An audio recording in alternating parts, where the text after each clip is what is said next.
ಇನ್ನು ನೆಲಮಂಗಲ ಉತ್ತರ ತಾಲೂಕಿನಲ್ಲಿ ಒಂದು ಘೋರ ಘಟನೆ ನಡೆದಿದೆ. ಸಾಮೂಹಿಕ ಅತ್ಯಾಚಾರದ ಪ್ರಕರಣ. ಮೂವರು ಯುವಕರು ಮಹಿಳೆಯೊಬ್ಬಳ ಮೇಲೆ ಅತ್ಯಾಚಾರ ಎಸಗಿದ್ದಾರೆ.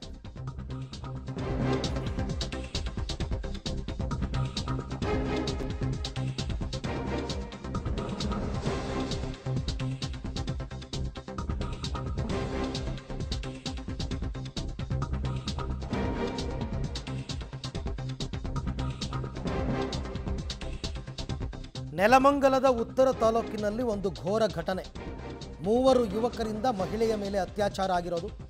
ಮದ್ಯಪಾನ ಅಂದರೆ ಕುಡಿದ ಮತ್ತಿನಲ್ಲಿ ಸಾಮೂಹಿಕ ಅತ್ಯಾಚಾರ ಎಸಗಿದ್ದಾರೆ. ಬೆಂಗಳೂರು ಉತ್ತರ ತಾಲೂಕು ಗಂಗೊಣ್ಣಳ್ಳಿ ಗ್ರಾಮದಲ್ಲಿ ನಡೆದಿರೋ ಘಟನೆ. ಕಳೆದ ರಾತ್ರಿ ಅಂದರೆ ನಿನ್ನೆ ರಾತ್ರಿ ಮಹಿಳೆಯ ಮೇಲೆ ಅತ್ಯಾಚಾರ ಎಸಗಿದ್ದಾರೆ ಈ ಯುವಕರು. ಬಾಡಿಗೆ ಮನೆಯಲ್ಲಿ ವಾಸ ಇದ್ದರು. ಕೋಲ್ಕತ್ತಾ ಮೂಲದ ಮಹಿಳೆ.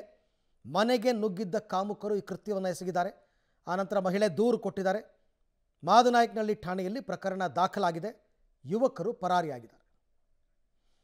ಈ ಬಗ್ಗೆ ಮತ್ತಷ್ಟು ಮಾಹಿತಿ ನನ್ನ ಕೊಲೀಗ್ ಪ್ರಕಾಶ್ ಅವರಿಂದ ಪಡ್ಕೊಳ್ಳೋಣ. ಪ್ರಕಾಶ್, ಈಗ ಆ ಯುವಕರು ಯಾರು, ಏನು, ಎತ್ತ ಅಂತಕ್ಕಂಥದ್ದು ಗೊತ್ತಾಯ್ತಾ? ಡೀಟೇಲ್ಸ್ ಏನಿದೆ? ಅರವಿಂದ್, ಏನಂತ ಹೇಳಿದ್ರೆ ಈ ಕುಟುಂಬ ಏನು ಕೋಲ್ಕತ್ತಾ ಮೂಲದ ಮಹಿಳೆ ಒಂದು ಬಾಡಿಗೆ ಮನೆಯಲ್ಲಿ ವಾಸ ಇರ್ತಾರೆ. ಕುಟುಂಬ ಸಮೇತವಾಗಿ ವಾಸ ಇರುವಂತದ್ದು. ಈ ಸಂದರ್ಭದಲ್ಲಿ ಏನು ಗಂಗೊಣ್ಣಳ್ಳಿ ಗ್ರಾಮದ ಅಲ್ಲಿನ ಯುವಕರೇ ಅಂತೇಳಿ ಈಗ ತಿಳಿದು ಬಂದಿರುವಂತದ್ದು. ಇವರು ಗಾಂಜಾ ಮತ್ತೆ ಮದ್ಯಪಾನದ ಅಮಲಿನಲ್ಲಿ ಇರ್ತಾರೆ. ಈ ಸಂದರ್ಭದಲ್ಲಿ ಏಕಾಏಕಿ ಮನೆಗೆ ನುಗ್ಗಿದ ಪರಿಣಾಮವಾಗಿ ಆ ಮಹಿಳೆ ಮೇಲೆ ಮೂವರು ಸಹ ಅತ್ಯಾಚಾರವನ್ನು ಎಸಗಿದ್ದಾರೆ ಅಂತೇಳಿ ಈಗ ಮಹಿಳೆಯ ಒಂದು ದೂರನ್ನ ಮಾನ್ಯಕಳಿ ಪೊಲೀಸ್ ಠಾಣೆಗೆ ಒಂದು ದೂರನ್ನ ನೀಡಿರುವಂತದ್ದು. ಈ ಸಂದರ್ಭದಲ್ಲಿ ಪೊಲೀಸರು ಪ್ರಕರಣವನ್ನು ದಾಖಲಿಸಿಕೊಂಡು ಮೂವರು ಆರೋಪಿಗಳ ಪತ್ತೆಗೆ ಒಂದು ಮುಂದಾಗಿದ್ದಾರೆ.